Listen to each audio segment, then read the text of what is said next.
আসসালামু আলাইকুম। দেশ ও দেশের বাইরে যারা আছেন, আশা করি সবাই ভালো আছেন, আমিও ভালো আছি। আজকে পায়েস রান্না করব। পায়েস রান্না করার জন্য এখানে 2 কেজি পরিমাণে দুধ নিয়ে নিয়েছি।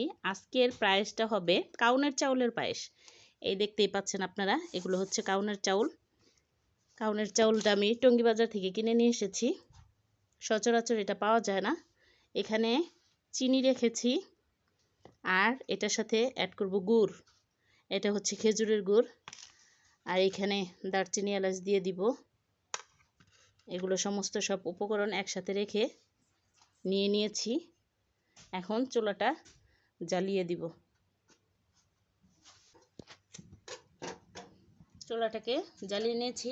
এখন আমি দুধটাকে চুলায় দিয়ে দিলাম। এ পর্যায়ে অ্যাড করছি আমি 2টা তেজপাতা, কয়েকটা সাদা গোটা আর 2টা দারচিনি। এখন এটাকে পরিষ্কার করে আমি ভালো পানি দিয়ে ধুয়ে নিব সুন্দর করে।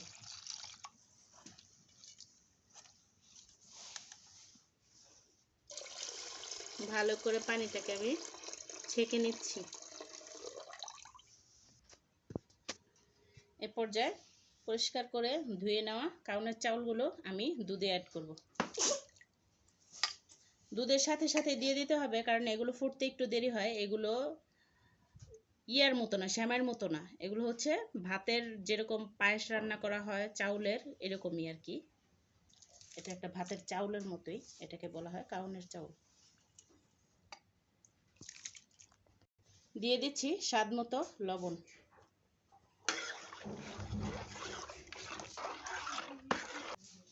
এটাকে এখন সুন্দর করে একটু নেড়ে চেড়ে দিতে হবে, নিচে যেন লেগে না যায়। এর জন্য এটাকে একটু পরে পরে ভালো করে নাড়তে হবে।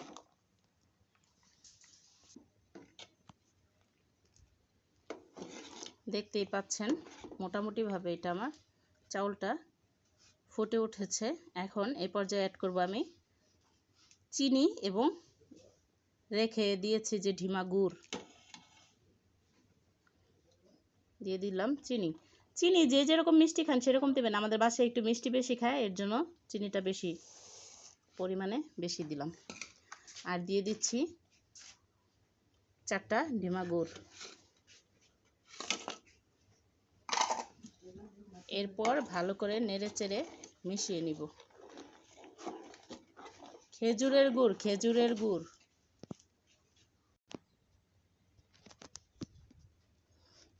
দেখতেই পাচ্ছেন প্রায়ই আমার পায়েসটা হয়ে এসেছে। গুড়গুলো সুন্দরভাবে গলে গেছে। কিছুক্ষণের মধ্যে এটাকে নামিয়ে নিতে হবে।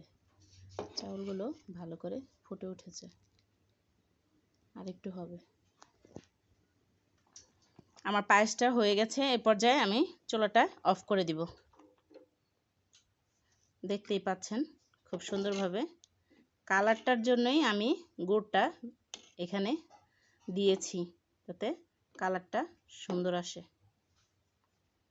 দেখতেই পাচ্ছেন আমি পায়েসটাকে এখানে নামিয়ে নেওয়ার পরে এরকম হয়েছে।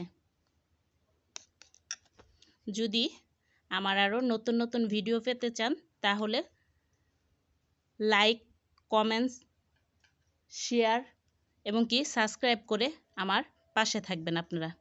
আরও নতুন নতুন ভিডিও বানানোর উৎসাহ দিবেন আশা করি। আর সবাই ভালো থাকবেন। আবার নতুন কোনো ভিডিও নিয়ে আমি শিমু চলে আসব আপনাদের মাঝে। আসসালামু আলাইকুম।